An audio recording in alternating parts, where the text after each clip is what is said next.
new one, like we looked at that, it was sold out. We couldn't do it, but it ours was pretty big. Mm-hmm. There's just a lot of people, a Oh lot. God, yeah. I've I'm never been starting on to a hate cruise people. before. Oh, oh, you eat a lot. That's the best part. You do like eating? they have gambling on the cruise too? Dude, Yeah. they See, do. those are like two of my most notorious vices. Yep, yep, yep. And you throw drinking in there, but see, the thing is, they make the drink so expensive. You can quit. You don't have to drink. You don't. Oh yeah. That's, Not if you want to you don't. gamble. Yeah, They you don't give you don't. free drinks if you gamble. Do they give you discounted drinks if you gamble? I No, don't understand no. why they would charge so much for drinks. I mean, you're trapped on this vessel.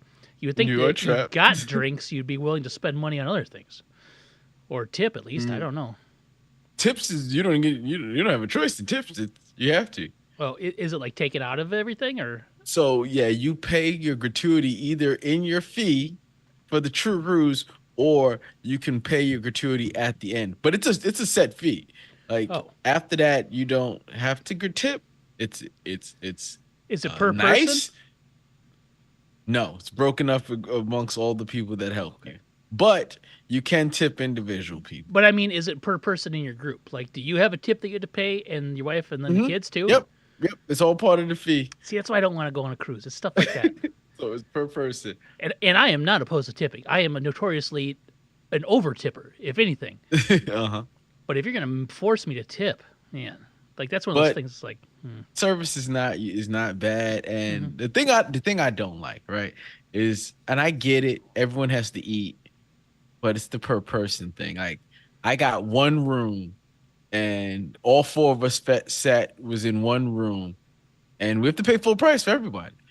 Like it's yeah, you pay per person, so you get a room, and the room has a certain price, and you pay that per person. Well, then why didn't you That's get four fine. rooms? Yeah, one of my kids aren't old enough.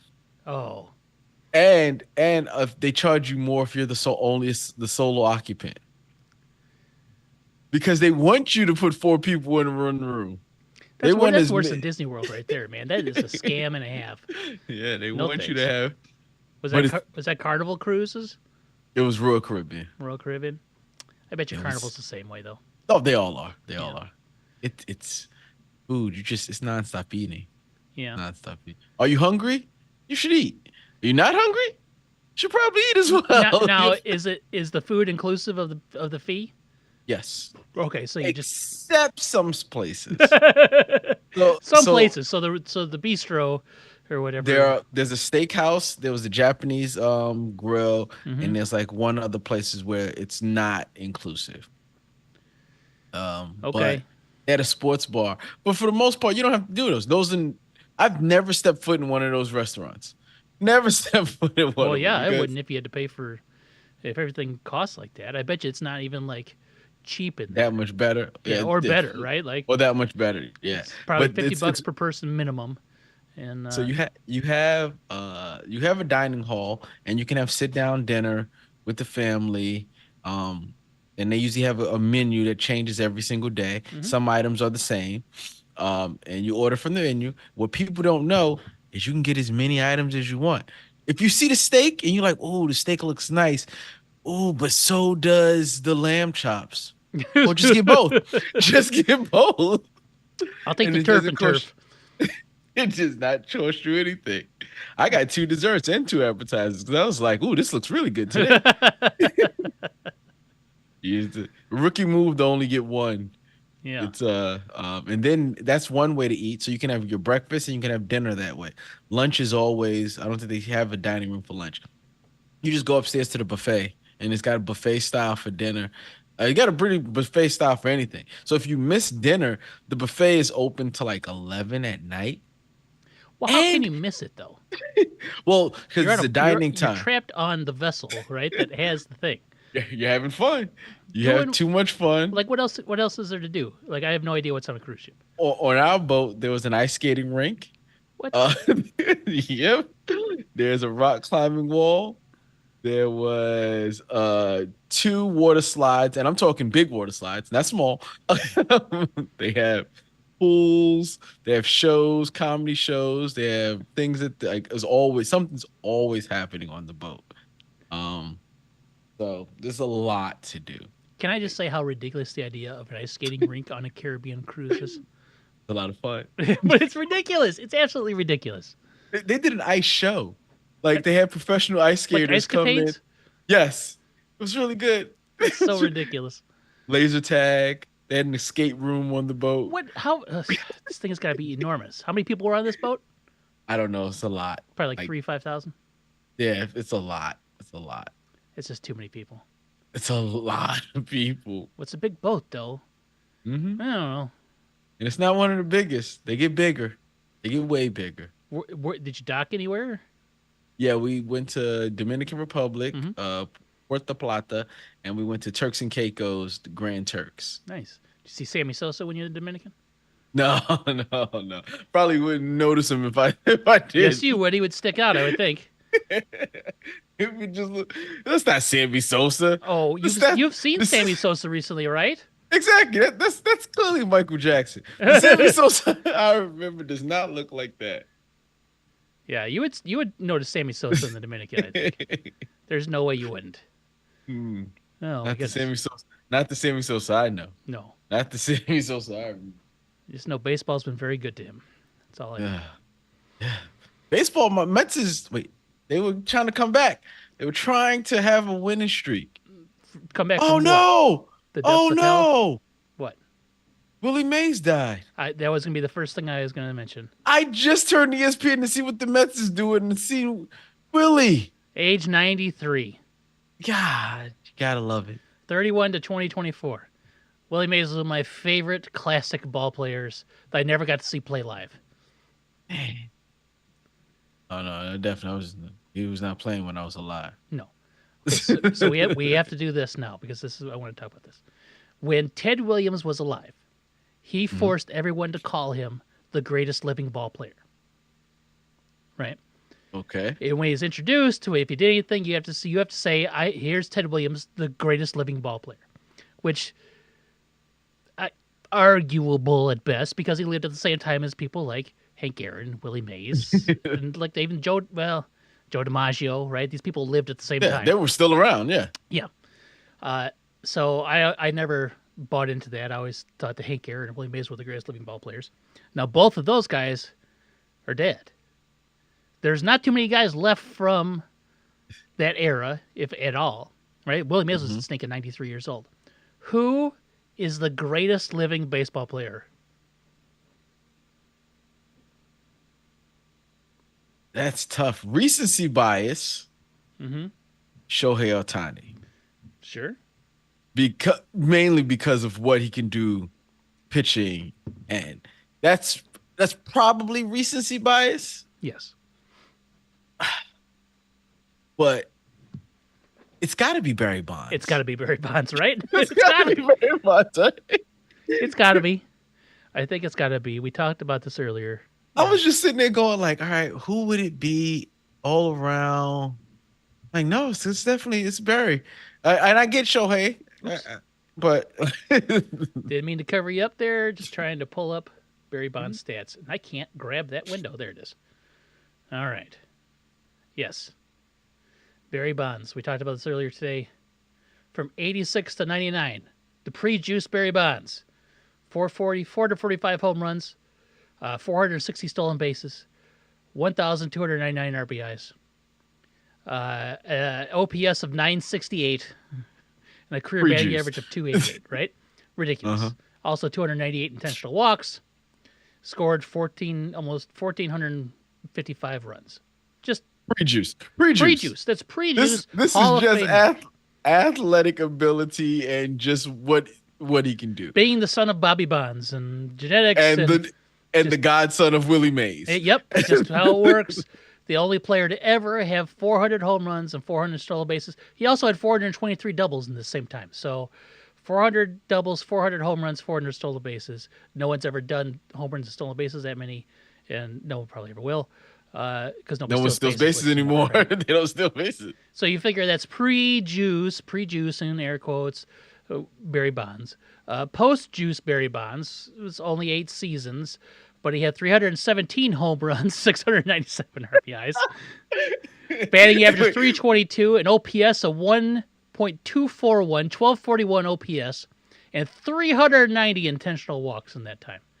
I 178 don't. doubles. Yeah. What I don't get is the average increase by 40.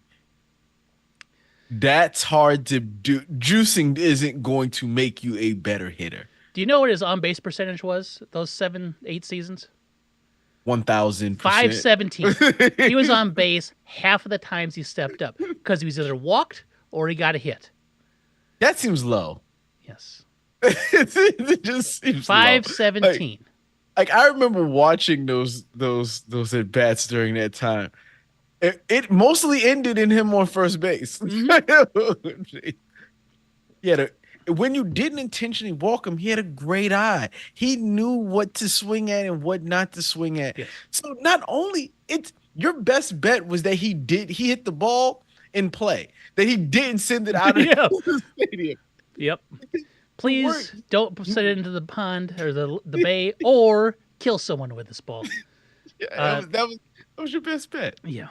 The thing that I always found remarkable about that, like I don't, you know, a lot of people took a lot of chemicals to make them a lot stronger at baseball. A lot of people did, right? Mm-hmm. It was a whole era. It was a whole era. He was the best player pre that, and he was without a doubt the best player post that. Which makes sense. He's the only player I've ever seen be intentionally walked with the bases loaded. He was intentionally walked with the bases loaded, and these were that has to go against that has to go against the coach's ERA. Like that can't go against mine. No. I didn't make the call. Yeah, I didn't want to do this. Easily the greatest living ball player, should be a Hall of Famer. The fact that he's not is because there's just cranky old white dudes, and they're cranky old white dudes, sports writers. That's what they are. They're like, you can't sully our sacred game. BS. Get out of here. Get out of here. Him and Clemens, those guys should be Hall of Famers. Like we said earlier today, not on this podcast, but if McGuire and Sosa, I don't care about McGuire and Sosa. I don't. Yeah, no, never. It's fine.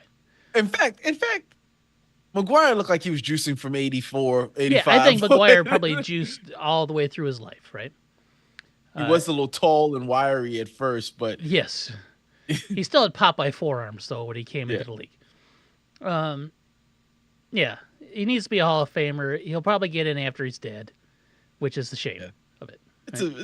It's a huge shame. Yeah, But like I said, I think we've said this before, maybe on. It just says more about the MLB than it says about anything. Yes, right. Like there's a reason why it's losing popularity. There's a reason why young folks, are not picking up the sport. Mm-hmm. Like, these are the reasons for these things, right? Now, granted, you pay someone $700 million, you may start to get more young people playing the sport, but in general, it's not the same as even when I was growing.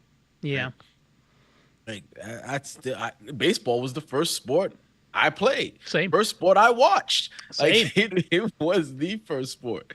Yep. And over the years, the strike didn't help them. Multiple strikes have not helped them. Yeah. But the one in what was it, 94? Which yes. That should have been the White Sox Expos World Series. Yeah. That I think made me at that point in time, I was still watching baseball regularly and watching basketball. Starting to become a basketball fan. But after the strike, I stopped watching a lot of baseball. So did a lot of people. And that's why when McGuire and Sosa went bonkers in 99 and Bonds but went it still didn't get my eyes on the sport. It got my eyes on the event, on the event of them hitting home runs. But I was no longer the baseball fan that I used to be. Tune in to watch 162 games if I can, like that. Yeah. And it was slower. It was Watching baseball now is not that bad. Baseball's gotten better as far as It like is gotten watchability. better. Yes.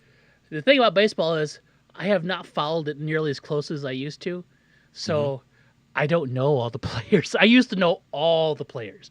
I used to know all Yep. the guys coming up. I used to know everything. I just don't know them like I used to.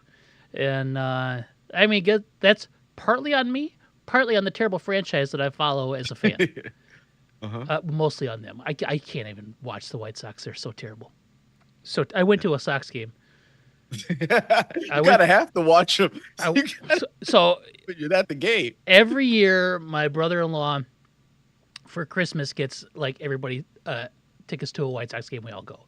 So it's me and my family, some wife and 2 kids, and then my sister and her husband, and then my dad and his wife. Right, we all go.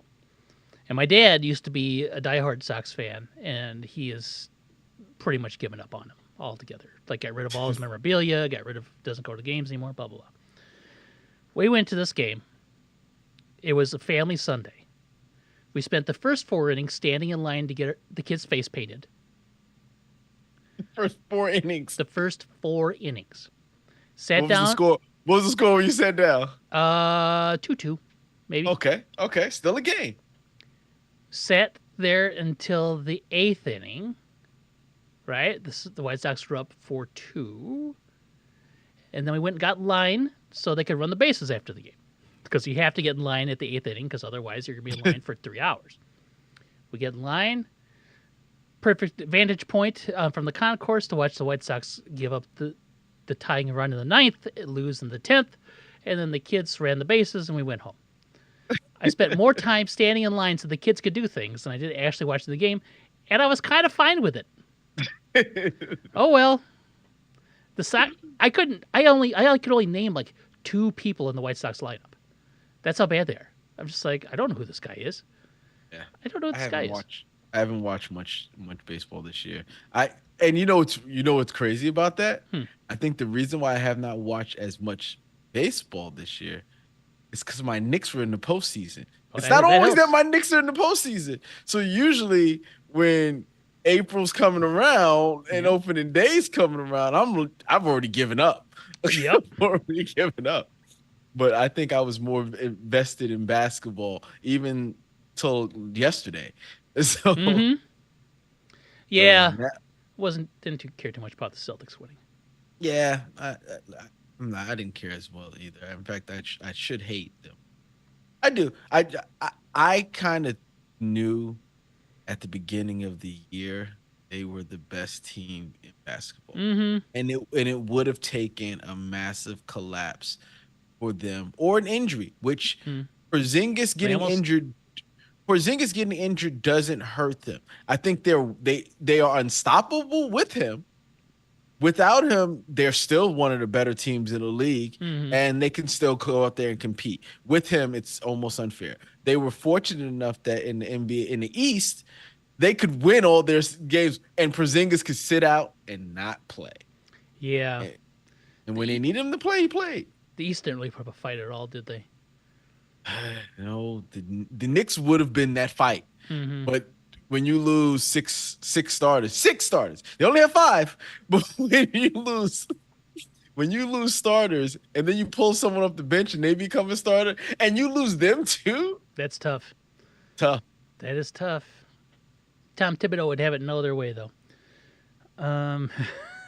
That's it's not Tom. It's not his fault. That's his jam.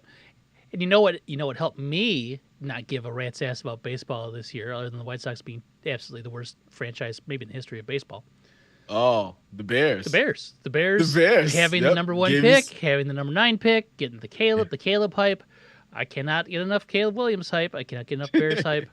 I'm waiting for Hard Knocks to start. I'm waiting for training camp to start. And in fact, training camp starts. We got the dates.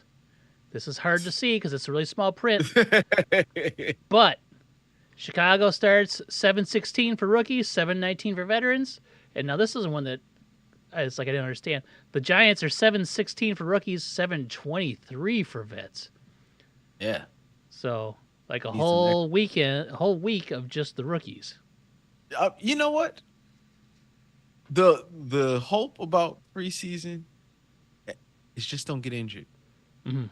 No injuries. I don't care what at this point in time, I don't care what six rounder or undrafted free agent makes the team. I don't care. Yep. I just want people. I just want the play. And it's impossible. It's almost impossible that you go through a whole preseason and no one, right? Yeah, someone gets hurt always. Someone gets hurt. What are It's the odds just it's Aaron Rodgers?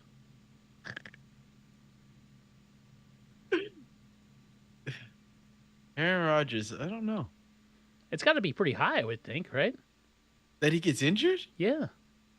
I don't know what makes it high for him. Just because he had injured last time. He's coming off. I don't know. It's just my wishful thinking, I guess. I don't want anybody to get hurt, but if somebody has to get hurt, Why not be why Aaron not be Rodgers? Aaron Rodgers? He's had a long career. He's good. It's like if you do you want old people dying or do you want young people dying? Yeah, They've I lived mean, their lives. old people had their chance. They had their chance. Rodgers has been around. Don't take out a young knee. Let the old knees go. All right. Heads or tails? Tails All right, we'll talk about this first. never fails. The Bears on draft night had the number 9 pick, and they were really antsy about getting Roma Dunze. They wanted Roma Dunze. Well, there's a TV show on Roku that shows like 3 or 4 teams' war rooms on draft day. And one of them is the Bears. Apparently, Ryan Poles called the Atlanta Falcons and offered a future 4 to move up one spot from 9 to 8 just to secure the fact that they would be able to pick Roma Dunze and somebody else would not trade up. Atlanta said, we're good, and took Michael Penix. Now, here's the thing. The Bears were not taking Michael Penix. They just took Caleb Williams. Mhm. So Atlanta said, we don't need your future picks. We don't need your pity. What is going on? Why would they do that? Why would they say no to move back one spot? Do you think the Bears were going to trade that to somebody else that wanted Michael Penix? No, you don't know. You don't know. You don't know. I don't know what they're thinking. But I'm just saying, with that logic, it could happen. You No. could give them that pick, and then they they trade didn't it? take that, and then they trade it No, why? That's because because of offers. The other teams know that you're not giving them that pick, especially teams like Denver Broncos. the Bears Who specifically were targeting a person.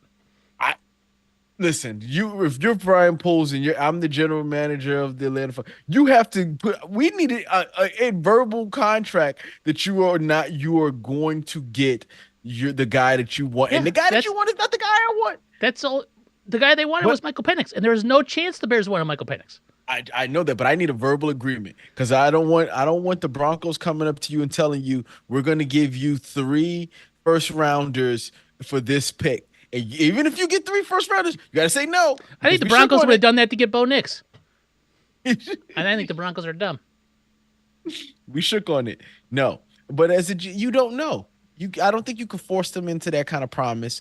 And if the deal is sweet enough, someone's going to willing to trade it. Is going to willing to The do it. Bears aren't going to give up future draft capital to move up to get their guy, and then be like, "Well, wait a minute, you're willing to give Yeah, me?" but a 4th round pick, that's not. That's what you can give that up. that's what the Bears got last year to move back from 8 to 9, so the Philadelphia Eagles could jump up and get Jalen Carter. A fourth round pick. That's a good pick. It's a top. It's a good pick, but That got the Bears Keenan Allen this year. that's fine. I'm not. That's not enough for me to risk you What there is possibly really the fleecing me. Okay, the risk is like 0.0001%. Like it is so minuscule. There is no risk involved there.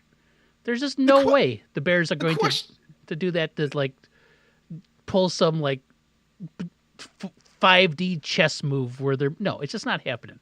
They had a guy they wanted. They wanted to move up a spot, and Atlanta said no thanks.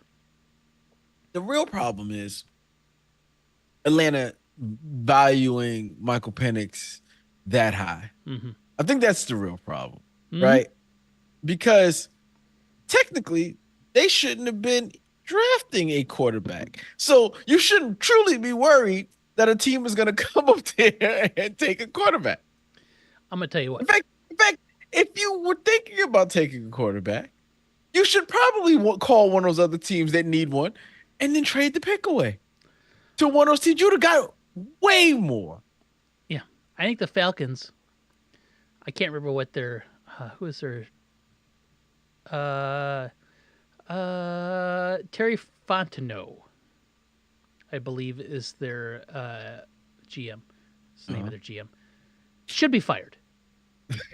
He should be fired, but he won't be. Speaking of potential, here is heads. The Jaguars have reached a deal with their star quarterback Trevor Lawrence. Sources say they are giving the former number one pick a 5-year extension worth $275, $55 a year, with $200 guaranteed. Ugh. I was so happy this happened between last Ugh. Tuesday and this Tuesday, so we could talk about it. You didn't know that, did you? Because you were like I out. did not. You were I out. You did were out not on the know. seas. You were living it up. You were Oh going my ice God. skating in the Caribbean on a boat. I didn't. Is that official? It is Or is official, it yes. 55 mil 55 mil. for him? 55 a year for Trevor Lawrence. For Beautiful Horseman. That puts him in the top five. Uh-huh. Top Yep. five. Yeah. Just for waiting. Just for being the first pick in the draft, having an okay rookie camp, first contract season, term. He's been okay. 55 mil per. 60 turnovers to 69 touchdowns in his first 4 seasons. Last 2 That's seasons. not that's not good. No. Josh Like, Allen, 59 turnovers to 128 touchdowns. Mahomes, 46 to 111. Derek Carr, 44 to 72. And Derek Carr had not been on very good teams. Dak Prescott, 43 to 100. Right? Trevor Lawrence is a turnover machine, fine. And I know I've seen lots of Trevor Lawrence is not a bad quarterback. Trevor Lawrence, okay. I don't know if he's a $55 million a year quarterback, but I guess if somebody's gonna give him money, right? Like it's just gonna happen. That's a lot of money. It is. It And is. I agree. that like I said, I think that's top five. I think he's up there. It's like Lamar, Hurts. Is are those the highest paid? Something like that. I think I have a tweet for that. Here's the breakdown though. 5 years, 275, 142 million guaranteed at signed. 39 million in 2024 cash, so they got almost a $40 million check. No trade clause. $202 million over 5 years. Yep. Cap hits 15, 17. Oh, Look at that. oh, Look at those oh, 2029 oh. and 2030 years. 78.5 and 74.8 million. But by that time, if he's good, he'll be restructured and whatnot, blah, blah, blah. 79 mil on the cap. Yeah. That's how you You're do it. hoping you're hoping that the cap continues to increase and go up. Yep. And that 79 is not 33% of your cap budget, which it's probably more than that now. What's the cap? 245 or I something think it's like about that? 250. I have something for that. Let's see. Yeah, at time of signing. Nope. These first 3 years, because it was an extension, so he's still playing off those on the old contract, makes it not that bad. Average salary percentage of NFL salary cap at time of signing. Trevor Lawrence is 21.5% of the salary of the Jaguar salary cap. His contract is projected, I Mhm. guess, over the course of the contract. Burrow was 24.5, which is a lot. Yes. So I guess if you look at that, it's like a discount, 21.5%. I don't know. Like, I think Trevor Lawrence can be good. I But think what's good? What is Trevor I Lawrence's think he's ceiling? good now, right? Like I don't What know what his ceiling is. I don't know. Like top five quarterback in the league? see, but there's how many guys are consistently top five guys? Well, it's tough because Five. there's There's like about five of five. them. Yeah, you're right. There's Mahomes, always a top five. Josh Allen, always top five. Lamar Jackson, always top five. Burrow, when healthy, is top five. Uh, Dak Prescott had Dak top five Prescott, top numbers. five. Yeah. Um, Tua, when healthy, Aaron Rodgers is top Aaron five. Rodgers. Yeah, but he's old though. He's old. I think Tua's top five guy when he's on. Like I don't You know. didn't say Herbert.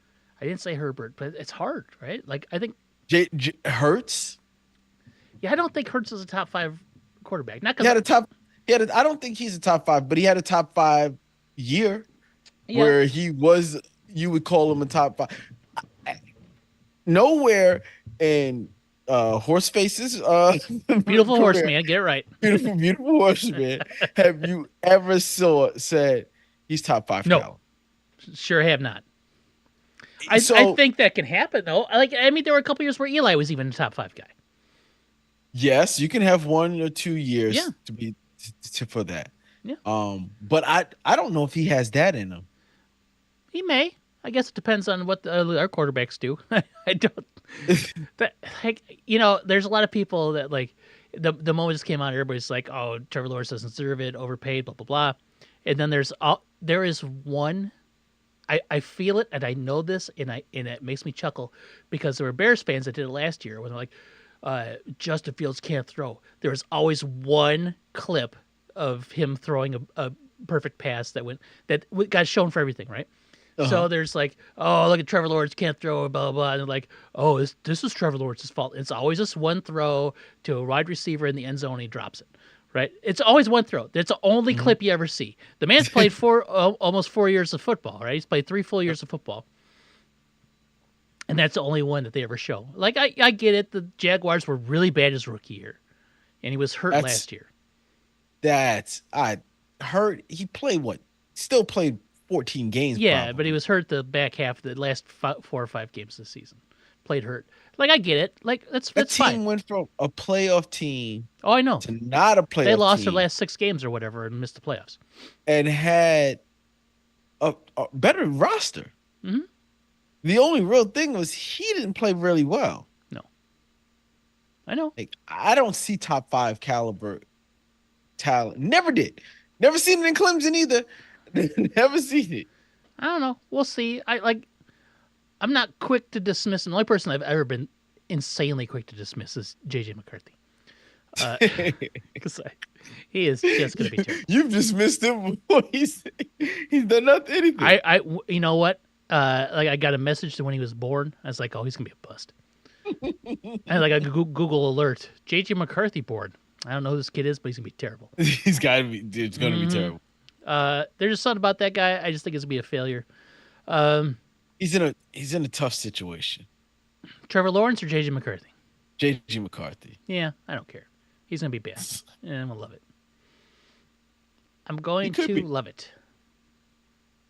Trevor Lawrence thing, that's out of control. You know what's happening. Now, here's the thing. Tua's going to get paid. What's Tua getting paid? What's Dak getting paid? Dak is just letting these contracts go. Are they going to go into the season with Dak not signed? Yeah. He's going to play out this year, and he's going to be a free agent. I don't know what's going to happen. Trey Lance? No, they wouldn't do Trey Lance. They'll have to franchise him, I guess. I don't know what they'll do. Franchise who? Dak. Can they? Yeah, I think so. I mean, the Saints did it to Drew Brees like 50 times. So they'll do it to Dak. I don't know if they can afford to do it, but they'll do it. They blew their opportunity with this season. I don't know what they're going to do now. Isn't he still on their cap even in years he's not gonna play. Yeah, because they pushed money back. Yeah, so he's like dead money for 2 years after So next. if you franchise him, what is it? What is this cap hit at that point in time? Oh, that's You still interesting. have you still have money that you're paying on the contract that he's no longer on. Yeah. It, Let's see. it can't be they can't feasibly do it. They can't. So let us say they do the unthinkable and they franchise him next year. In 2025, he's already 40 million in dead cap and he's not. He's an unrestricted free agent. He's 40 million in dead cap next year. So if they franchise him, whatever the franchise is, add 40.460 million to that, and that's his cap hit. And then Yeah. he's $12 million in cap hit the following year. They can't. They They got to let him walk. They have to let him walk. they either If sign they it and then restructure all that money somehow, sign him, or they have to let him walk and they eat 40 million next year. and then you got to see Trey Lance. Trey Lance is going to be free agent after next year. They're not going to pick him his fifth year They passed on his fifth year option. Then you're going. That's a dangerous game they're playing. That's all. That's all the most dangerous game. That's all they do. That's their jam. That's the Cowboys. Oh well. That's man. I'm gonna love when that team starts to collapse. Oh, They're oh, close. They're they're very, very close. close. Yep. As long as they have Dak, they'll be in games Hmm. They'll be and good. They'll be fine CD. with Dak. Playoff team probably, Yep. but Speaking of probably playoff teams, the Bengals re-signed T. Giants. Higgins to a 1-year contract. Hmm. He was franchised. He was going to sign the franchise, and they gave him a 1-year extension. I don't know what that means. To pay him less than franchise tag, I bet you it's not. Let me see. I'll pull up his T. Higgins contract. it would have to be less. You're not gonna. 1 year, $21.816 million cap hit. It seems Well, that's the franchise tag. He signed an extension. What was the extension? It's official. Bengals signed T. Higgins to 1-year deal. What's the number? 21.8. okay. Do they get any freedom? Nope. Like what? It is the franchise tag. He just signed the franchise tag. That is their Okay, 1-year extension is the franchise tag. He agreed to sign it. So it's not really nearly as but like it's such a weirdly deceptive way to say that he signed his franchise tag. He signed it. Yeah. Bengals re-signed T. Higgins. I thought I saw Brandon Ayuk has not signed his yet. Brandon Ayuk is on the trade block, supposedly. And you know who's causing all kinds of stink about trading for him? The Washington Commanders. That could help. I'm going to tell you what, if you're going to trade for a high-priced wide receiver, now is the time to do it when you have a rookie contract quarterback. Would you have to sign? You're gonna have to sign him. You have to extend him. Yeah, for sure. Oh, that's good. I don't know if I want to spend. He's young though, but I don't know if I want to spend crazy money on Brandon Ayuk. Apparently, Brandon Ayuk and Jaden Daniels are friends. They played college together in Jaden Daniels' first of 5 years of college in New Mexico or San Diego or something like that. I guess that would help Jaden. Yeah, couldn't hurt him. No, a running back, a wide receiver who been around, knows the game, and you have a rapport with them. Runs a very clean route and would do nothing but help Scary Terry. McLaurin, right? McLaurin. So They have a good team, but I just don't. Once you put that Washington helmet on, yeah, you're not good. yeah, I agree. it's, it's sad. It's but the way the of life. truth. Yeah. Yeah. Yeah. Nation capital can't have good things. Nope. Speaking of not good things, the Ravens announced today they're going to debut for one game an alternate helmet. Are you ready to see it? Yes. That doesn't look real. It is. That is from them. Looks like a college helmet. 100%. Kind of has the Vikings purple on it. Now, do you know who Mina Kimes is? No. She's on ESPN. She's a football analyst. She's actually a very fun social media follow, and this is how she responded to it. Because we both watched X-Men. It looks like the giant owl that Storm had to battle. And this is what it looks like. I don't know. It's not a very good helmet. I don't know why they decided that was going to be cool. No one asked for that. Did you hear, speaking about jersey choices, did you hear that I heard some on some podcast or whatever, they were talking about players because the Eagles versus the Jets is in Brazil, Yes. the Brazil game. Yes. And they were like, "Oh yeah, I'm gonna have a good time and bring my family." And then the NFL started talking to them about their security and like what, and they can't wear green Yes. because the gangs out there. But two teams that there's green all in their colors. So what are fans supposed to do? Are they telling fans this? So now, no, your green jersey won't be banned at the Eagles game in Brazil. NFL says is technically an Eagles home game, so you can wear a white jersey or a black one. But the Packers are their team, right? So they're nothing but green. Is it the Packers? I thought they were playing the Jets. Is it No, it's the Packers. Okay. It's the Packers. I knew it was another green team. Are fans allowed to wear green? I saw this to the Packers-Eagles game. Rumors are swirling on social media. The rumor began after Packers running back Josh Jacobs appeared on the green light by Chris Long. Yeah, that's the one. You can't wear green. Yeah. So who knows? Probably. There's a chance that. Now, I don't wish harm upon anyone. But if you send the Packers, one of my most hated teams, and the Eagles, one of your most hated teams, correct, to an area where if you wear green, you may encounter violence. Oh well. What are you gonna do? Exactly. Not my fault. Next time, pick teams that don't have green in it. Yeah, or don't send them to Brazil. I don't know what else to tell you. Exactly. They were like, "Yeah, we're not even in like the really good part of." They were like, "We're going to Rio." I was like, "No, you're not. You're not." Do you ever see the movie City of God? Yes. That's where we're going. Yep. They just built a whole stadium out of the favelas. Oh no, it looks like something out of Roman gladiators. It's just a pit with people around you. Oh, Brazil. All right. Because I like doing this because I keep posting fun stats. Last season,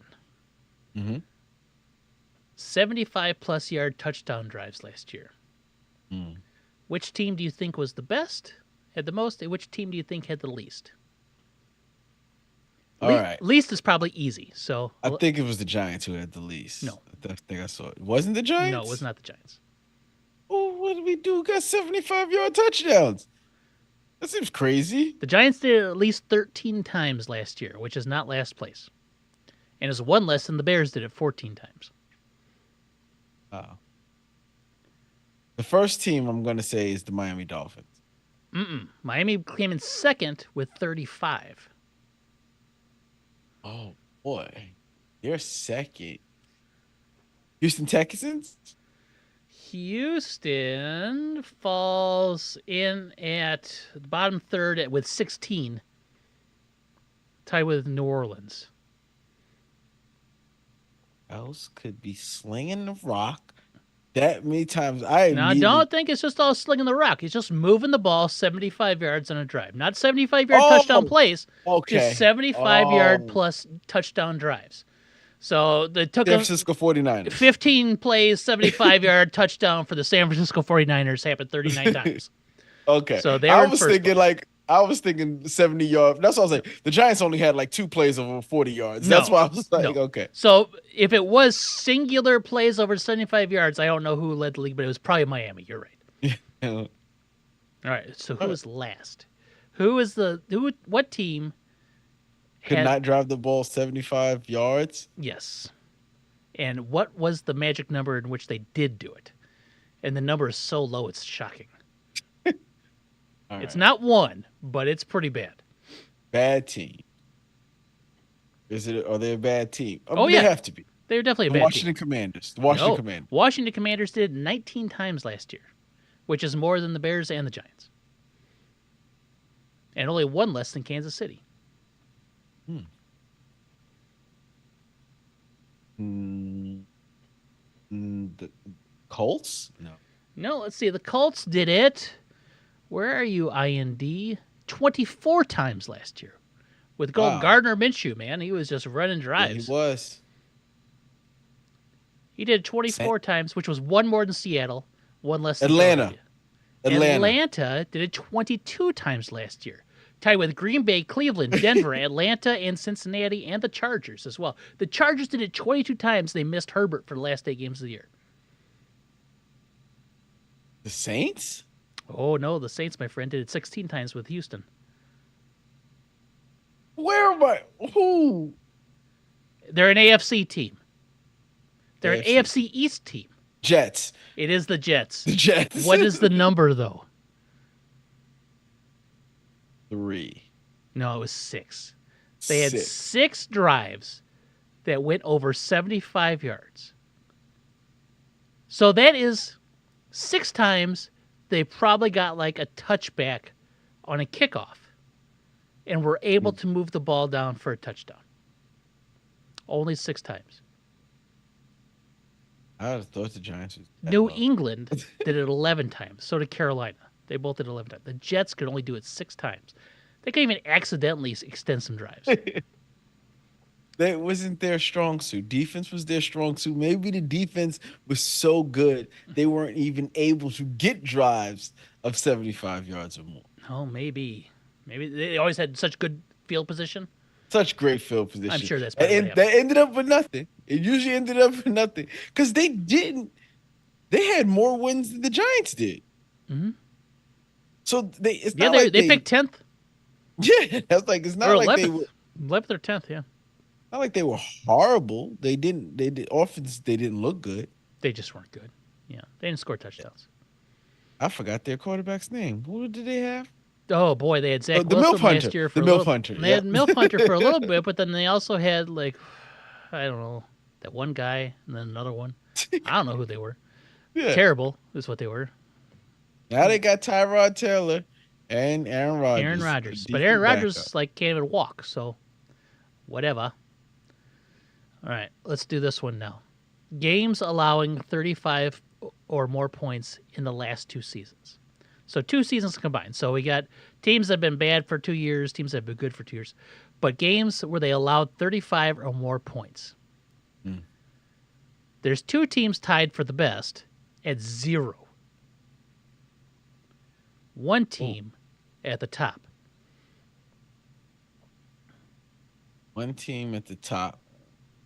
Wait, you mean top for allowed the most 35-point Yes. games? The top of the graph, aka the worst at this. The worst. They allowed this many games of 35 or more points in the last 2 seasons. The Giants did at least 6 in the last 2. They did not. All right. Now, this team that is really bad actually allowed 35 or more points to the Bears last year. Panthers? Oh, no. The Bears only scored 19 against the Panthers because they had their Tyson Bagent in there filling in. The Bears scored 35 points? Was it a win? It was a loss, though, wasn't it? No, it was a win. It was one of the few ones where they scored a bunch and they won. DJ Moore had like 240 yards receiving in that game and 3 touchdowns. It was on a Thursday night. Chargers. But not the Chargers. Okay, Chargers gives up a lot of Chargers points. Chargers gave like 300 points in a game last year, right? To the Raiders. Yeah. It's one of your favorite teams. And I say that facetiously. Patriots. No, they're always bad. Jags? You put that helmet on and you're instantly bad. The Commanders. The Commanders. They gave up 8 games out of their last 34 where they allowed 35 or more yards, or for 35 or more points. 2 teams allowed 35 or more 0 times in 2 seasons. 2 times. 0 times. I would say the Giants only allowed it 3 times in the last 2 years, 35 or more points. Yeah, they were and 2 of them were probably the Cowboys last year. That Cowboys, yep. Yep. The Lions, the Cardinals, the Colts, the Bears, and the Panthers did it 6 times over the last 2 years. But it was San Francisco 49ers. No. Then the Ravens. No, the Ravens have allowed 35 or more points. Where is their logo? 1 time. Oh, that's still good. Pittsburgh Steelers. 3 times. These 2 teams are like kind of rivals now because they met in a very important game in which one team went to the Super Bowl due to an overtime field goal a few years ago. Buffalo Bills? The other team has won the Super Bowl like way too many times already. Kansas City Chiefs? Kansas City Chiefs have allowed 0 games with 35 or more points.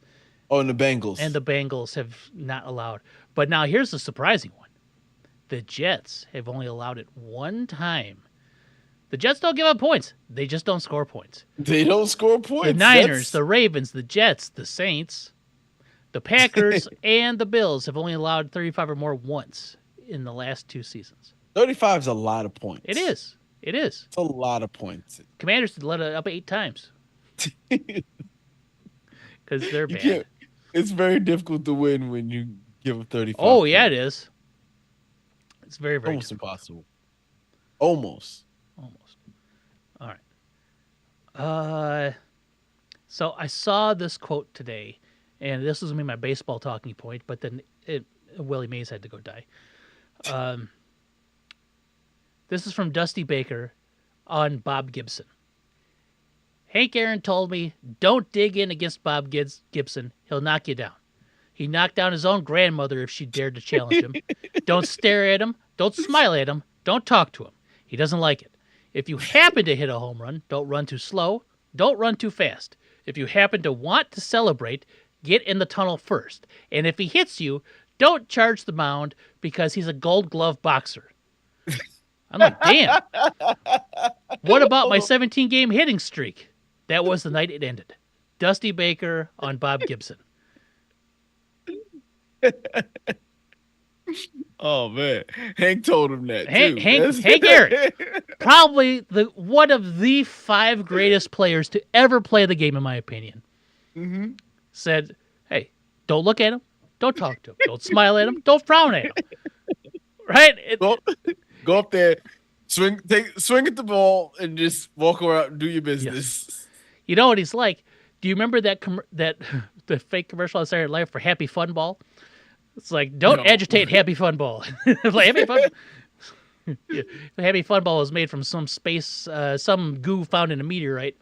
Happy Fun Ball will explode and stuff like that. Like, you can't have fun with Happy Fun Ball. That's what Bob Gibson is. I imagine it like the soup Nazi from. You have to go up there or know exactly what you're gonna do. Lobster bisque. I'll take the lobster. Exactly. You can't Elaine it up there. You can't like tap on the counter. What you got here? Soup?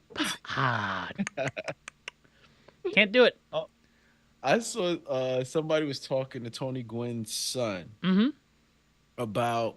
He's like, I had a guy go up there. He's like, ask me, all right, how do I pitch at Tony Gwynn? And they said, well, your best thing to do is just throw it straight over the middle. They said that way he has to think. He can't pull it left. He can't pull it right. Yeah. He's got to just hit it over. He's like, that's your best bet. He's like, did it work? No. He went 3 for 4 that day against me. That dude he was such a good hitter. Like, that doesn't exist in baseball anymore. Baseball's changed a lot as far as like approach to the game goes, because now it's so ridiculous. Like I get the point of analytics, and analytics are very helpful and very useful, but they've created the 3 outcome guy. like the walk, the strikeout, home run guy, right? Like those like the three out. Like Adam Dunn was like like the first guy that I thought of, like that. Rob Deere, remember Rob Deere in the '80s for the Brewers? The guy who would hit 40 home runs, bat 198, and strike out 200 times, right? Like that's all he did Uh, was just hit home runs. Adam Dunn, same thing. But now everybody's like that. Kyle Schwarber, who was like when he came up with the Cubs and that year they won the World Series, or the year before, like this guy's gonna be one of the greatest hitters in baseball. Now he's like a 180 hitter. Like but he hits oh 40 home no. runs, right? Like that's all he does. He either walks, strikes out, or hits a home run Yeah. every time. I don't know. They don't seem to be. I don't know. They don't look that great on the plate anymore. I don't like it. Yeah. I remember when I was watching John Olerud. Mm-hmm. He played for the Mets. Mm-hmm. Okay. Man, I still like watching that guy take at bats. No easy at bats. Yeah. No easy at bats. He was hitting like three something. Just he wasn't gonna hit the ball a ton, but he just put that ball anywhere he wanted on the field. He was as a Mets fan, I enjoyed watching John Olerud. And you know, people yell at you like, "Oh, you're ignorant. You don't know what it is." Like batting average doesn't mean anything. Blah blah blah. It's about on base percentage and scoring runs, and this and that. RBIs is a useless stat. And all this stuff. I'm like, Get those advanced metrics out of here. I like my classic metrics. there's something sexy about triple crown numbers, right? Home runs, RBIs, batting average. I know it's not it's not. But when Cabrera hit, it was a triple crown winner. Remember that? Uh-huh. You know, that was like, oh my God, no one is ever going to do this again because the guys that hit home runs, they bat 175 and strike out Can't 250 hit for times. No, I like a 300 hitter. Like that's yeah. I hate looking at my lineup and seeing I've got a lineup when the average is 275. You're like, or 27. You're like, all right, this is not gonna be a good day. I gotta. Mm-hmm. Yeah. So remember we were talking about the greatest player alive right now. Mhm. I'm going to pull up a guy. I'm going to take Ew, Mets won. from 1991 to, we'll say 2003. After that, he kind of had hurt and switched some teams. From that time, So we're talking King Griffey Jr. no, almost. Oh, Played for one team from 91 to 2003.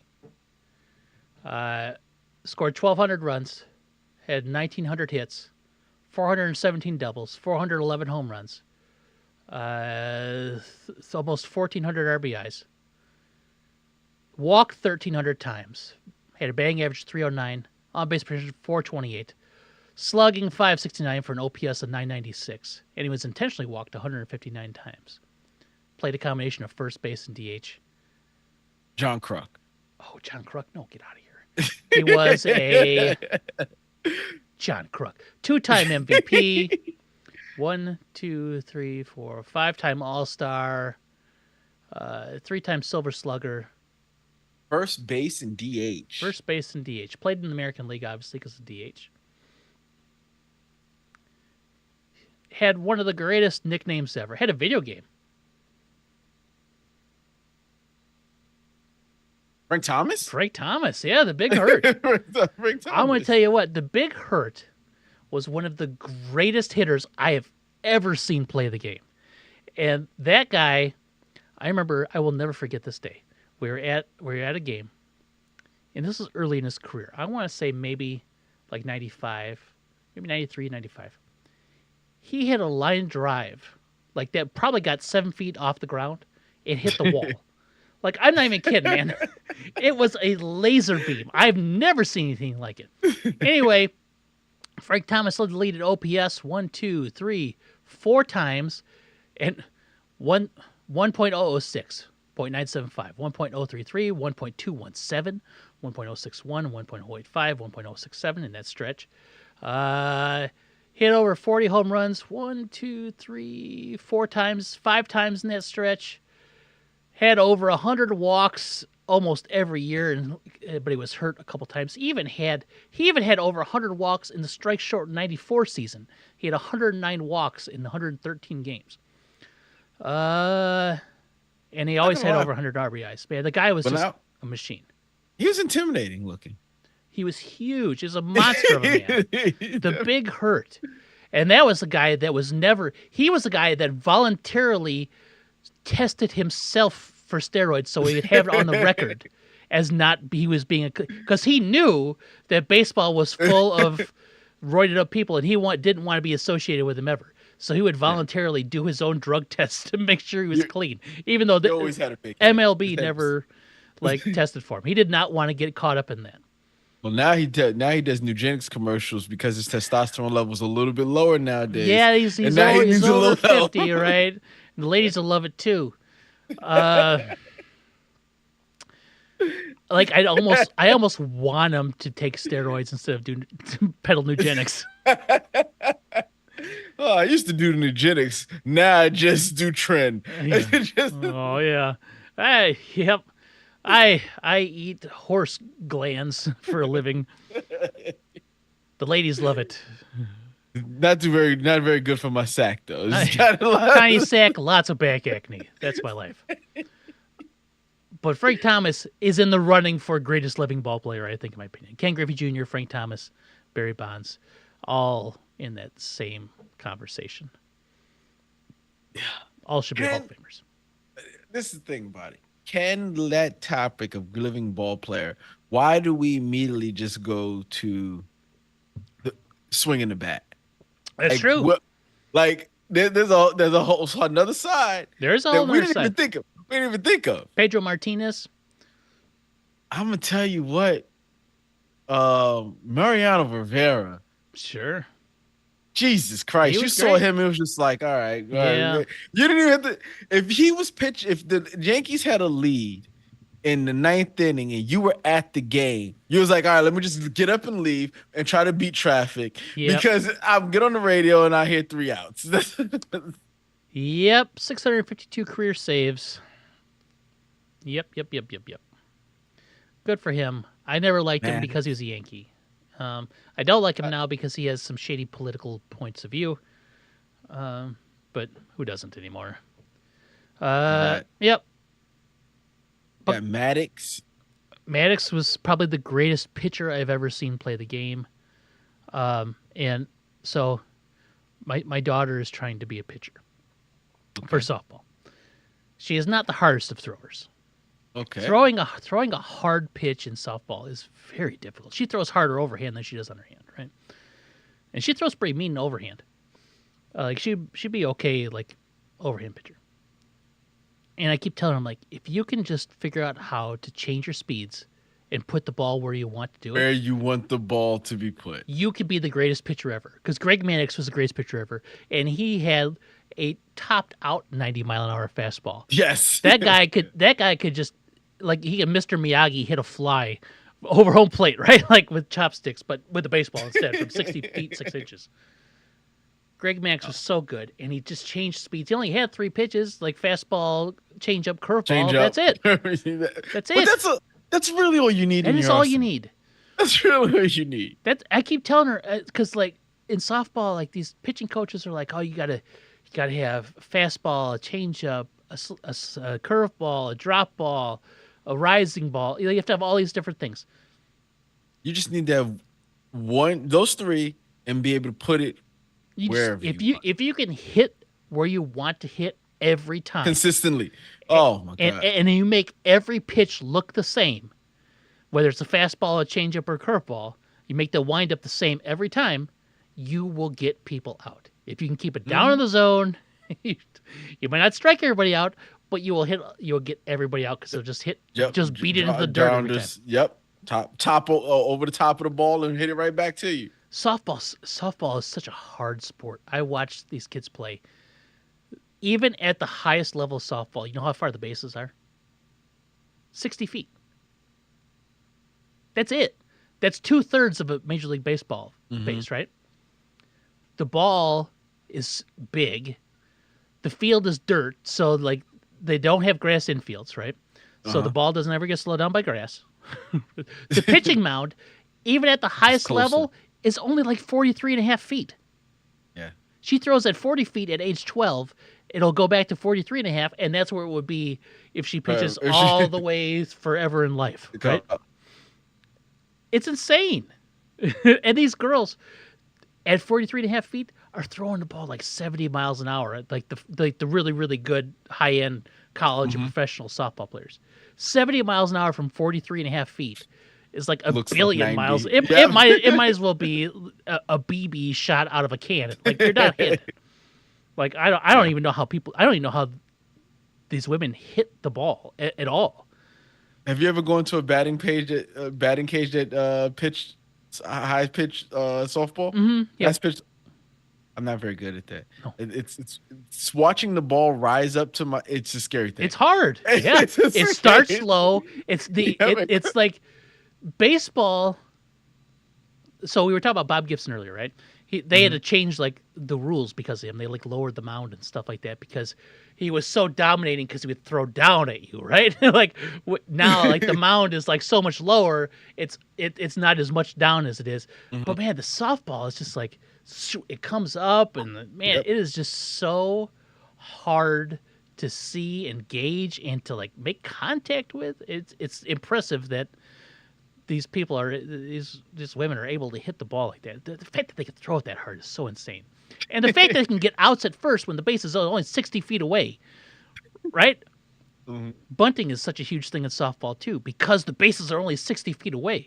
Listen. I am so mad about small ball leaving the game. I like baseball with not metrics, but just feel of the game. Oh, this a bunt has to happen here. Okay, you're on first, get to second, steal second. Like that's the game I like watching. The game inside the game, like it just doesn't feel like it. Right now it feels more, especially now that they don't shift anymore. It's No, definitely it's definitely just you and the batter up there. That's it. So The rest of the guys don't matter. I need to talk about how bad the White Sox are because I went to this game. Okay. And a bit of what I saw. They had their leadoff hitter. Now, leadoff hitter is traditionally what? Fast. Fast. You're a fast guy, right? The guy that can put the Yes. ball in play and run the bases And quick. get the first. Yeah, you want him to get the first, and you make something, maybe steal second. So we're like in the 6th or 7th inning. The leadoff man gets a double. It must have been the 7th inning. He's on second base with no outs. Got to advance him. They Gotta move pinch him on. run for him. They bring in a guy that's faster. Second batter lays down a bunt. Now, you don't have to pinch run for your leadoff hitter on second base if you're putting down a bunt. You put down the bunt, he's going to get going the for a third. hit. I could have got the third, and I do not run very fast anymore. I could have made it to third, right? So they pitch run to get him to third, sac fly. Now you've pinch hit for your leadoff hitter. You pitch run for your leadoff hitter, who was the only guy that was hitting for the day, to bring in this guy who Just to run. and then when he comes What up a to bat bunt. next time, he bunts. And he doesn't just bunt, he bunts with 2 strikes, which you don't do because if you miss, it's guess what? It's an Strike out. 3. You're out. Guess what he did? He bunted for strike 3. Come on. The White Sox are the worst run team in all of baseball. But yes, I miss good strategic small ball. Yes, bunts are kind of a waste of an out sometimes. But remember the days like It's not about the waste of an out, though. but do you remember the days like the guys that would drag bunt? And they'd be left-hander, they drag the bunt down the first base line and then just beat everybody to first base. No one does that anymore. That was like the coolest thing ever in all of baseball. I loved the drag bunt. I don't. Maybe it's nostalgia, but I remember just like sitting there and asking my dad, "What just happened? Oh, what's going on?" Like it was a lot of questions when watching baseball to try to understand some of the nuances that was going on in the sport. And when you finally get it as an adult, you're like, I want to see it more. Now I get it, and now it's gone. Yep. Now it's gone. Nope, nobody does it anymore. Now it's just like button mashing fighting games. Like now everybody's just trying to like, oh look, I got a win because I hit 3 home runs. You know, Yep. that's all it is. Yeah, it feels the strategy feels like it doesn't exist anymore. The strategy feels more like it's about bullpen usage than anything else. Oh my God. What is that? What is that opener that they started doing? I don't think they use it as much, but I hate it. Well, that's the game I went to. The Red Sox ran Oh out 5 or 6 no. relief pitchers for the whole game. They had a guy who pitched Oh, the first, they had a guy who pitched the second, they had a guy who pitched the third and the fourth, they had a guy who pitched the fifth and sixth, they had a guy who pitched the seventh, and then the eighth and ninth, and then the guy who pitched the 10th. That's like, I hate it. yeah, I I didn't like it either. hate I hate it. Just I, I don't know. I'm old school. I'm really getting old. Yeah, I like complete games. I like yeah. complete games. I I like miss my complete pitchers to games. be able to pitch an eye. Oh, boy, that's something I saw the other day. Hold on. What's his name? Cy Young, right? Cy Young. Yeah, I saw some people talking about what are records that will never be broken. I'll tell you number one. Okay. Number one. Why did I lose his name? Oh God. Henderson. Ricky Henderson stolen Ricky bases? Henderson stolen braces. Not getting broken. Sure. You know what? Let's pull that up. Ricky Henderson total stolen. He was talking trash to people when that in the year he was injured and Gaines won. Harold Ray Gaines. You know his name. He won the stolen Oh, base Tim Raines? competition. Tim Raines. He Rock said Raines, that, yep. he told him that he said that Ricky called him. He won it with like 62 stolen bases, and Ricky was injured. Ricky called him up and just said, 60. I said, you heard you won the championship. Ricky would have had 62 by the All-Star game and just hung up. So Ricky Henderson finished his career with 1,406 stolen bases. He holds the record for the most stolen bases in a season with 130. Never gonna be broken. No, those things are going to be broken. Those Never are gonna. insane numbers. But he had, so starting from 1980, he had 100, 56, 81. I think 81 was a strike year. Then 130, 108, 66, 80, 87, 93. So, remember Vince Coleman? He used to have a lot of stolen bases too. Mm-hmm. Vince Coleman played for the Mets for a little bit. But I think this one is even more unbreakable. Cy Young's career complete games. Do you know how many? Guess. You will never guess. I'm just gonna tell you. 749. Never. It's never gonna getting get broken. touched. It's never gonna get broken. Let's look a list of career complete game leaders. I guarantee you'll never recognize his name. Pud Galvin with 646. Pud Galvin. Tim Keefe, 554. Kid Nichols. Walter Johnson. I know that name. Bobby Matthews. Mickey Welch. Charles Radbourne. John I've not Clarkson. heard a name I know. Grover Cleveland Alexander's in there. Christy Mathewson. Eddie Plank. I'm trying to find a guy that might be from the. There's Steve Carlton at 75. Okay. 254. He played in the 80s at least. Yep. Bob Feller. But Cy Young was 749. 100th place is Tom Seaver with 231. Right? 700 complete games Yes. is stupid. Yes. Agreed. One, as a starting pitcher, you may get 30, 34. How many? About 34 to 36 starts if you 30 play the whole year, right? If you play the whole year. Yep.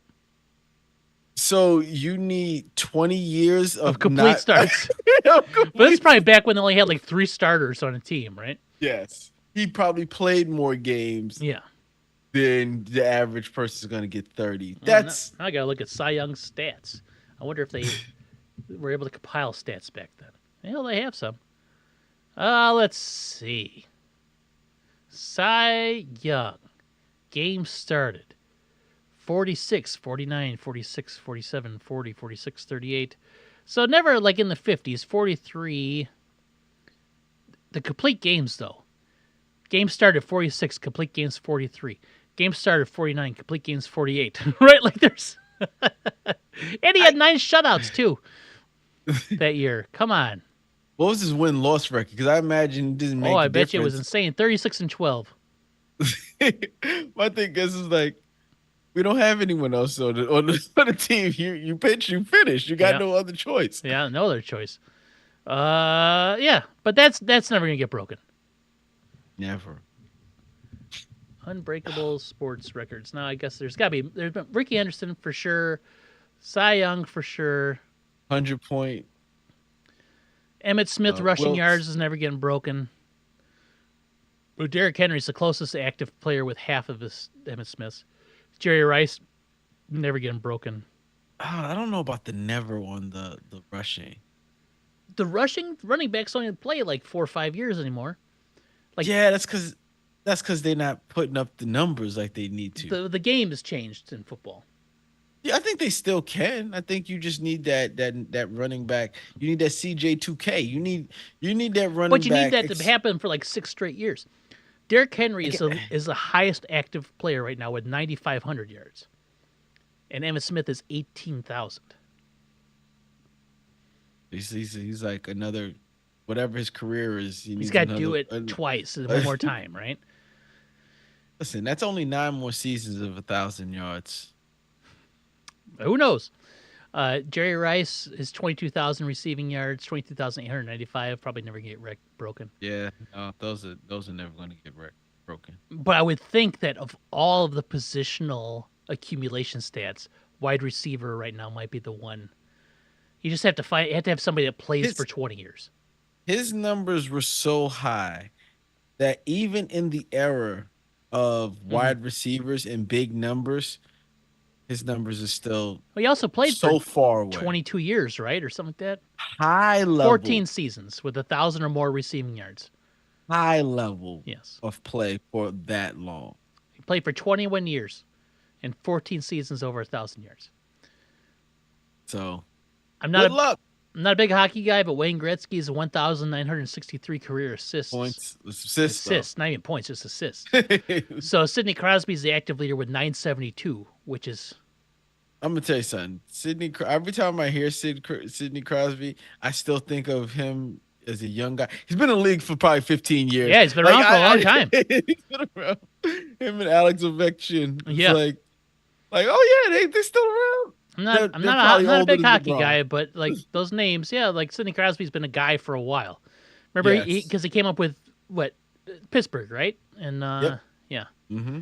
he still played with like Mario Lemieux, I think. So Oh, Lemieux played forever though. he did. Lemieux played forever. So Cy Young was 749, the active leader when this list was made. Oh my God, this list was made on May 2nd of this year. The active leader Doesn't have double career digits. complete games is Adam Wainwright with 28. He's been around and for Adam forever, Wainwright's too. been playing for like 25 years. He's been around forever. Yeah, he was on the Cardinals in the 90s, I think. So Wilt Chamberlain's 50.4 points per game in a single Never. season. I don't know. That one's really tough. 50 points per game. Yeah, it's not happening. You'd get tired shooting that Yeah. much. Like And especially in today's NBA, it'd be all threes, right? So you know what's definitely not getting broken? what's that? His minutes per game played in that Oh, year. yeah, for sure. He averaged 48 and a half. Yeah, which is more than a game, yeah. Because he never came out the No. game. So Boston Celtics with 8 straight titles. Ugh. Nah, no one's beating that. Not in a year when money, salary caps, and trying to keep a team. You can't keep a team for longer. It's than so hard 2 to years. win one championship, but to win 8 in a row. Now, so it's different. The Celtics only played in the NBA that had like 8 teams, right? Yes, So whatever. but even keeping the same team for 2 years is tricky. Is impossible. Yeah.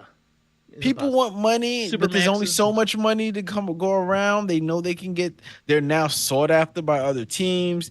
Your glue guys who was on the bench can now start for another team and make Mhm. triple the amount of money that you could possibly pay them. It's an I saw a thing it's really because like Jason Tatum's eligible for an super max extension or something like that, Yep. right? And that'll put him at like 75 a year, which is that's so much money. Now, the And they pay basketball's hard. someone like 50 mil a year. Yeah. They already have the highest paid player Yes. in there. Basketball's hard because it's Jaylen Brown. a lot of money, small roster sizes, right? They have less money than the NFL, but they have way fewer players. Yes, 1/4 of the players. Yeah. Simone Biles with 23 World Gymnastics gold medals, which seems I like an don't. insane number. I don't know. Yeah, I don't. Yeah, it seems it She's seems also like the a active lot. leader with 20. Yeah, she can still win. She can still win more. Cal Ripken Jr. with 2,632 consecutive games played. The current active leader is Matt Olson with 457. Nobody cares to play that Nobody much. wants to play that much. Nobody wants to play that much. I get paid for not. I don't care. Mm-hmm. I The Yukon Huskies women basketball team, 111 game winning streak. think that could be beat. 111 games? Current active leader South Carolina with 16. Ex- Like, you have to win. well, Like, especially like I said, the reason why I say that is in the women's game, you keep a team a lot longer. sure. So if a bunch of freshmen come up and they are just a dominating team, you keep that team for 4 years. But then you have to win every game for 4 years, You do. which is so insane. Such an You do. insane number. The next highest streak is 90. Tennessee Volunteers. The Huskies. So they hold the longest and the second longest. Okay. So Ricky Henderson, 1,400 steals. Active leader Elvis Andrews, who's been in the league for like 20 years, with 347. Michael 1,400 to 300. yeah, like almost a fifth, right? Michael Phelps with 28 Olympic medals.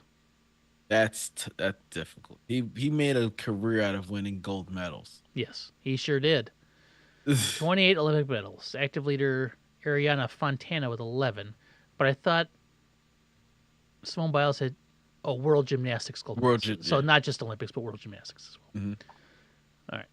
Those are like the unbreakable records that ESPN, high level stuff. But I'm sure there's like little ones in baseball too, or football that just will never get broken. Like I can't.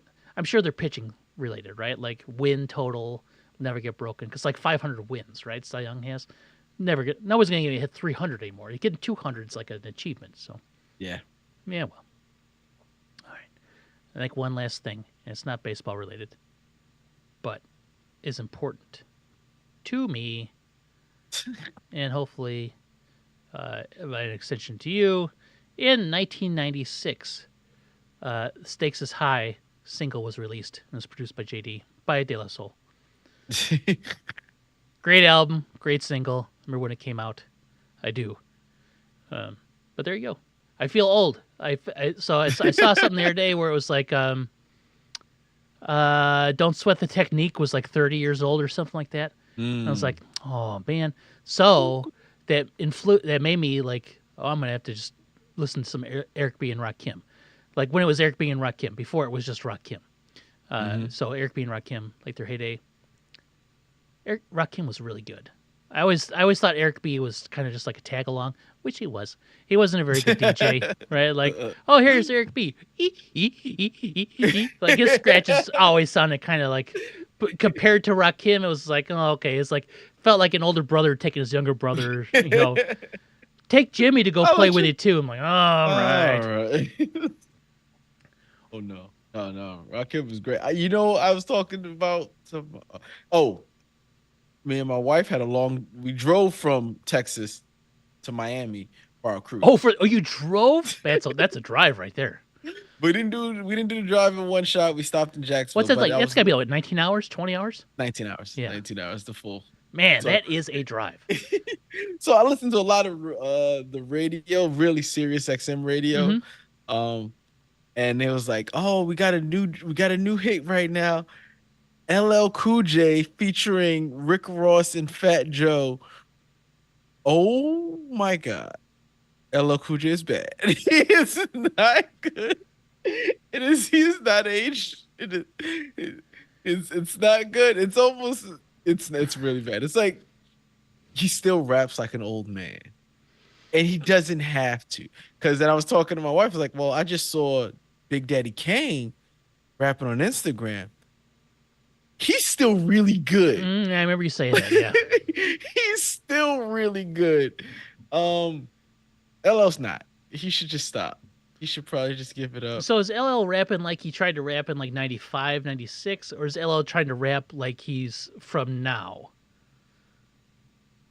I would appreciate and respected him if he rapped like he's from now, like someone who still listens to the Yeah, yeah, genre yeah. and understands what's been going on and cadences have changed and Mm-hmm. timing is. It's like he's hasn't listened to rap in the last 15, 20 years. So he's like me And, almost. yeah. And he was like, "Oh, I remember what was good when I was really listening." And he sounds bad. He Yeah. sounds So he dated. still sounds like that.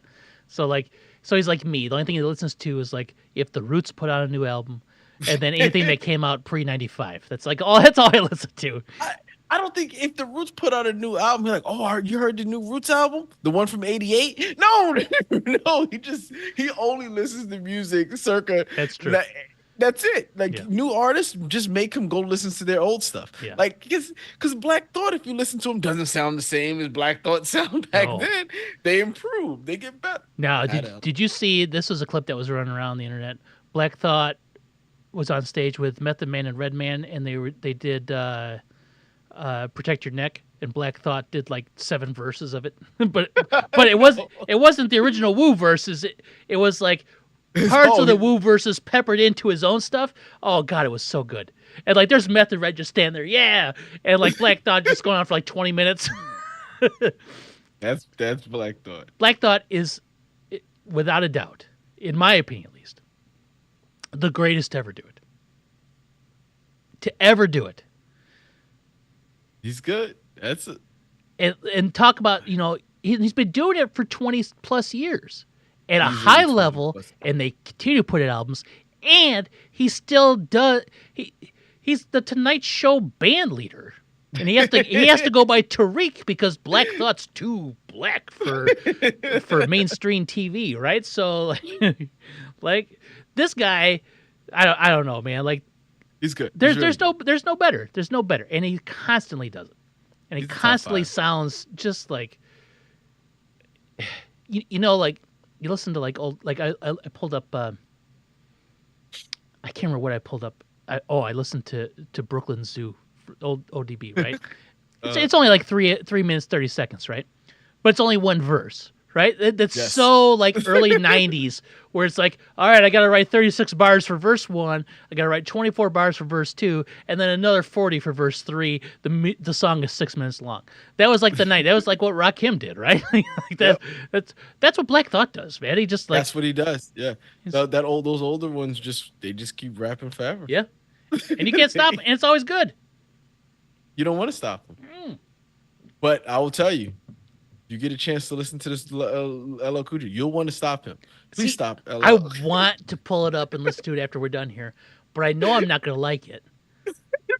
Oh, oh. Because who'd you say it was? Cool J, Rick Ross, and who else? Oh, Fat Fat Joe. Joe. Is Fat Joe still rapping? See, it doesn't Yes. surprise me that he is. Yes. Is he good still? I was never a huge Fat Joe fan, but I respected his ability. That's where it's at. I like him sometimes, and I Yeah. think he's okay, but and he'll probably tell you he knows he's not one of the top lyricists. He knows that, Yeah. but he can hang, Yeah. but it's just not good. I always felt the same way about Big Pun. Like I was never a huge fan. Whoa, now that guy, Yeah, he was a rapper. Like he could, but I respected his ability. he rap was his really ass off. good. Right, but I was never a huge Big Pun fan. He didn't have enough time to be That's like true. a really huge Big Pun And, fan. and I always associate him with Fat Joe. And I didn't hate Fat Joe. Like I thought he was fine when he showed. I wouldn't buy a Fat Joe album, never did. But when he showed Yeah, up I on stuff, I'm like, oh, it's Fat Joe. Okay, great.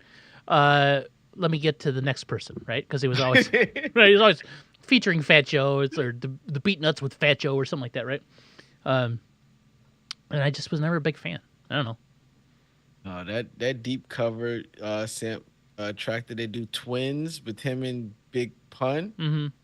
Oh, it's really good. Mm-hmm. Oh, and Big Pun to be so large, his breath control was Yes. top notch. Mm-hmm. I don't know. Oh, I did it. Yeah. I don't know how he did it. I can't. There are a few rappers that when reciting their stuff is difficult, he's one of them. Mm-hmm. And Busta Rhymes is also one with insane breath control, but Big Pun, he was. And I think it said his career is too short. He's only got two albums, Yeah. Capital Punishment, and then the other one I think it was self-titled. Yeah. But those are only two albums. Yes. Yeah. And they were what, mid 90s, right? So Yeah. yeah, and they were good. Like I always respected what he did. I was like, oh, Yeah. it's Big Pun. I like him. He's good. But I never like went on my way for Big Pun. It wasn't like, oh, it's Big Pun, time to run to the record store. No. And they're both from the Bronx, and I too was like, oh yeah, I like them, but never purchased. I think I knew people who had the Don Carter Gina album, which was the big Fat Joe album that got him Mm. famous. But and you can hear it, but I never owned any of You their know, that albums. was an era of rap I didn't like. That because it reminds me of Noriega and Capone and Capone. Noriega. I hated that. I when then Nas did that like Nas Escobar thing. That I, was not good. God, I didn't like that. I hated it. Nas Escobar, Capone, Noriega, and then Noriega had that album on the Run Eating. Like, Yeah, eating Nori. what? Yeah. Like, I don't know. it's I'm not a I always thought that Nori was funny, but not good. Yeah, funny, haha. Like you laughed at what he did, or you were laughing with him. I don't know. Like, I never gave him the opportunity. did he say we light a candle, run laps around the Ingle Channel? Oh, Neptune got a cocker spaniel. It was just like, huh? but What? he's What did not. he He's not say? trying to be funny though. That's the thing. But I had to think he was because the lyrics didn't make sense to me. No, I run. treat my folks like kin. He thought you could run laps around the English Channel. I guarantee it. He said I treat my folks like kin. I was like, aren't they? Like, oh, these, but I treat my folks like kin. he's Mm. talking about his friends. But yes, I used to laugh at that song all the time. Yeah, but not because it was intentionally funny.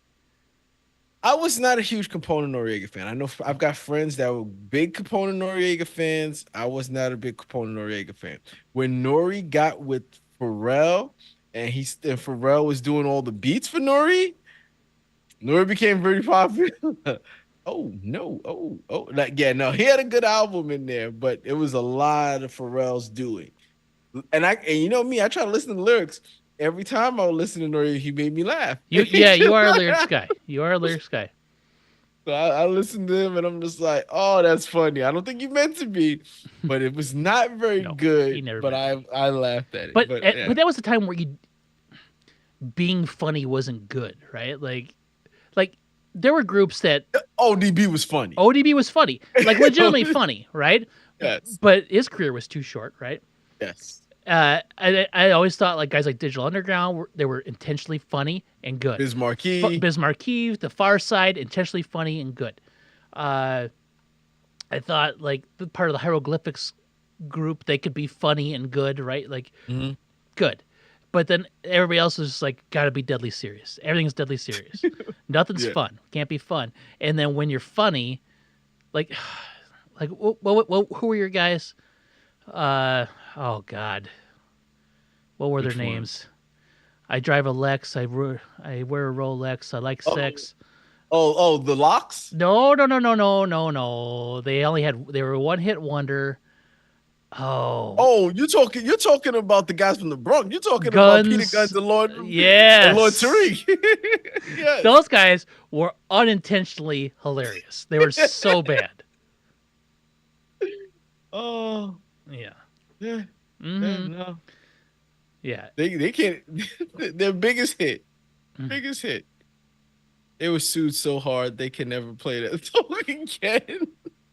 What song? Why were they sued? Um What did they steal? uh what did they steal? What Because it I was. forgot. I know the song. They could never play it.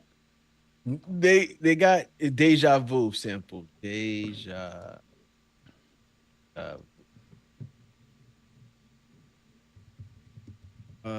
okay. No. Sued? Is No.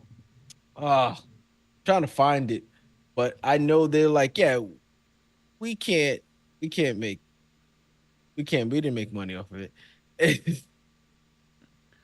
Oh, they sampled Steely Dan, huh? Mm-hmm. On giving, we got. Oh yeah, they took, and yeah, they took everything from Uptown Baby thing. But yeah, Mm-hmm. they it doesn't play on the radio anymore. Doesn't do anything. They got they lost a lot of money from Yeah. it. Oh Yeah. well. Biggest hit, and it was a big hit too. I mean, they didn't produce it, True, right? but Not, no one's sampling the lyrics. They- well, why would you? Mm. Deja Oh, Vu, the debut single. Yeah, because that thing went like platinum. That single did. It had to have. I mean, it was number 36 on the Billboard Hot 100, right? like, like I remember when that came out, and God, I hated it. Yeah, it's platinum. It's a platinum single. Man, I hated mhm. that song. I had a friend that really liked it and bought the single, and then bought the album, and I was like, "Boy, that's a bad move right there." Yeah, that's not a good move. I bought my share of bad albums, bad albums, but never did I buy Lord Tariq and Peter Guns. Oh man, I'm trying to think what the first album Oh, I've that's a good question. purchased. What's the worst album you ever bought, Harland? I'm gonna think. I'm gonna think on this. Oh man, there was a time. Speaking of funny rap, Mm-hmm. Little C's came out with an album in like 1999, and I would say "The Wonderful World of Caesar Leo" is what it's called. Uh, I love that album. It's not Mm-hmm. very good. World. All right. I think this is up there for me. I have to think a little bit harder. But I purchased in 1991 Tim Dog's Penicillin on Wax. The title of the album makes zero sense in retrospect. He was, I don't Penicillin for know. once. I But don't know if it had Fuck lyrical Compton on there. STDs he was giving out. Man, that was a terrible album. Terrible album. But it had the. Did you guys have the box when you were growing up? Oh, video music box? Yeah, where you had to like Yeah. call in and pay $5 to see a video. Man, Fuck Compton used to come on that thing all the time. You're like, all right, you sold me, Tim Dog. I like this song. You got Ice Cube in the video with you. Let's do it. Terrible, terrible album. Yeah, Uh, there's some bad albums that I purchased. The one I purchased twice, you bought it twice. is Puff Daddy's Forever album. Second album, bought it twice. Why'd you buy it twice? You lose it and then buy it again, I believe or so. did you buy it and then buy it for a friend? You gotta hear this. No, no. It's something I was probably bought it, lost it, and decided, oh no, I gotta buy it again. At the same time I owned that album, I bought that Wonderful World of Caesar Leo album. There was the albums that I had bought my first CD player. Mm-hmm. And I had CDs and I was going to and from work. I bought that album. I think I bought uh uh I had one of the DMX albums. I had, I think, either Extinction Level Event, Busta Rhymes, or no, Anarchy. I Mm-hmm. had that album, the red one, Yep. the Puffy album, and I had this. Those were what that was the what I walked around with on my trips from the Bronx to Manhattan on the train. Those are the three albums. I listened to them all the time too. Wow. They were not very good. All right. None of them were very, very good. I'm going to admit to something, and you can't judge me for it. I bought this album. We were with a mutual friend, Jamie. We both worked at the same place in Florida. I'm not going to shout out the place because I hope They're good enough. they burn, right? Uh, we were killing time between shifts or something like that, and we went to Best Buy. And I was like, I need to buy a new CD because I've been listening to the same damn CD in the car for like 2 years. and there was nothing. This is like the tail end of CD era. This has got to be like Uh-huh. 2008, 2008 roughly, right? I'm like, who is this? And he goes, oh, they're not very good. I'm like, oh, you know them. I'm like, what kind of music are they? It's, it's like rap rock. I'm like, and they're not good? It's like, no, they're not good at all. But it was only like $7.99. And I'm like, You never buy a game, never buy anything just because it's cheap. Like never buy but I any was like, audio. I can give it a shot. It was Hollywood Undead Swan Song. Oh my God. It is the worst, worst album. I don't think I've ever listened to it all the way through. It is so bad. Oh, I'm like, who is this? Because it was like on an end cap or something like that. I'm like, I just need something new to listen to. He's like, oh, they're not very good. I'm like, really? They're not good? I'm like, and this is like, there wasn't anything. Like, Best Buy used to be like the go to. They used to have a huge rap section. yep. And then they didn't. And then the rap section was just like pop radio stuff. And I was like, I just need anything, something new. This is like pre streaming services. It wasn't like pre MP3s, but it's like getting an Yeah. album on MP3 was work, or you had to buy it. And it's like, I just buy a CD and rip it, Man, They're still performing. oh, I saw that, yeah, because I had to look up the name of the album. It is so bad. It is one of the worst albums I have ever endured, and I haven't listened to the whole thing. It is so bad. Holy smokes, is it bad? They got a new album coming out in 2024. I hope they Maybe die. it's better. I don't hope they die, really. But like, I hope they stop making music because it would only make the world a better place, I think. They've got fans that love them. I'm sure they do. But like, I just can't do it. And I bought lots of bad albums, and this is probably the worst. The worst. The worst one, yes. I will admit to purchasing. I can't think of anything else that was worse than that. Oh, and I also bought the new, what was that, Chinese Democracy by Guns N' Roses when that came out. Same situation. It was like $7.99 at Best Buy. They had like 1,000 of them at Best Buy. I was like, I'll get it. It's really terrible too. The only album that I bought without listening to it or knowing anything about it was Most Def's album. It was the second one. Mm. What's it called? Oh, what is it called? Is it the one that looks like it's a rip CD? He's got like a mask on. He's got two fingers pointed Oh, to yeah, his yeah, head. yep. I know that one. I actually really enjoyed that album. I don't think he's done a bad album. I haven't heard all of them, but Black on Both I was Sides, New Danger, True Magic is the one that I always think of because it looked like it was like it didn't have like a CD cover, it just was a CD in like a clear case. That was a good one too. Yeah, yes, that's the album, The New Danger. And I was sitting at Best Buy, I was working, and it was just on the end cap. Mm-hmm. And I thought, that's a pretty interesting cover to I'll buy it. I liked it. Is that the first time you ever heard Most Def? No, Oh, not the okay. first time I'd heard Most Def, but I never didn't buy the first album. Okay.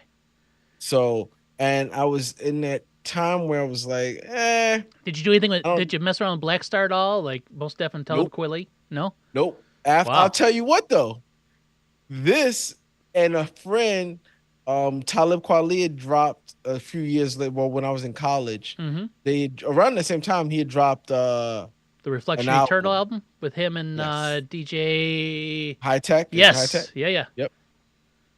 I listened to that, and then I was listening to Most Def, and then I went back to listen to Black Star, Mm-hmm. one of my favorite albums. Yeah. Yeah. That first Black Star album was really good. Their only Black Star album. They They didn't do never a done second another one. one. Yeah. Never did a second one. Boy, that's one of those things. That's a shame. Is there a reason? Yes. Is there a reason they didn't do another one? Did they like I don't know. get in a fight or something? I wouldn't be surprised. Who was that? No, they're still really good friends. Why did they do another damn album? Never did another album. Okay, so who did the production on that album? Was it all Talib Kweli or was that? Wait, it says they did do an album I, in 2022. First album, Most Def and Talib Kweli or Black Star, released September 29th, 1998. The only other album, studio album, No Fear of Time, released 2022. I didn't know that. I did not know that as either. I I might don't know have why to. I thought the producers on that, Sean J. Period High Tech Geology. I don't know him. 88 Keys and the Beat Miners. I don't know why I thought the Alchemist did something on that, but I guess not. Attack, yeah. Yep. Love that album. No, that's it. 88 Keys, Thieves of the Night is probably my favorite song on that album. Mm. I didn't like Thieves in the Night from Life, Illusions of Oasis, man. Yeah, it's yes, probably my favorite one on the album. I gotta go back and listen to it.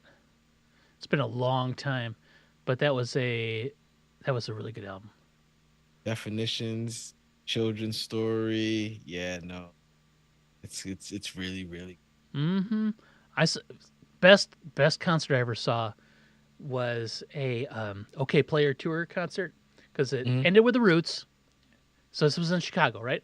So it started with Dice Raw was the opening act, and Dice Raw did some stuff with the Roots, but his live performance, I'm like, I need to go find this guy's CD. I never did. So Dice Raw, Talib uh, Kweli, Pharaoh Monch, uh, uh, Common, uh, this is before their Ruckus album they came out with. this would have been 2002, maybe. They might have had their Ruckus album. So Common, uh, Rhyme Fest was there with Common, and there was somebody else, and then the Roots. It was the greatest show I've ever seen live ever, ever, ever, ever. And the the weakest link in that thing was Pharoah Monch, and that was the most disappointing part of it all. Mm. This was right after Dun Dun Dun Dun, the Godzilla Yeah, sample song, and it was like, not a huge fan of that. no, I'm not a huge fan of that song either. Uh, Mostly because of the sample. I thought the sample just didn't fit anything. It Hmm. felt like forced. But I loved Organized Confusion. Organized Confusion and Pharoah Monch's solo work after that album were all outstanding. Probably, in my opinion, one of the greatest, one of the better ones to ever do it. Um, that second Organized Confusion album, I still go back and listen to that if I can find it. Sometimes it's not streaming.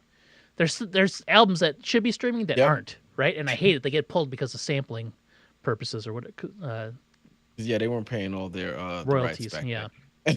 They that weren't doing one, Cool G Rap and DJ Polo, Live and Let Die. You can't stream it anywhere. Great album. And I just looked for it again the other day, and it's still not available. that. You probably could just buy it on Amazon, Yeah, I know, but then I have to and have they a probably come with a. I don't have a They CD probably have a player. digital. They probably have the digital version of it. Maybe I don't know. I can listen to it on YouTube, I guess. You It's definitely not the can. same though. There's something about like just putting it on my phone in the car and listening to it, right? Like there's like so like little work associated with it, and I have all the music in the world just like at my fingertips. And Yep. if I And told if I then I'm told all, that to my 60-year-old me, I would have maybe wouldn't have bought all the CDs I did. I don't know. We'll see. All right. Well, Harland, I think we have to call it a night. Oh yeah, I'm that's I'm fine with dragging me. ass. All right. What do we do? How do we do it? I came in and I had to mow the yard immediately. Oh my god! Oh, from your vacation? Yeah, because we got a notice from the HOA.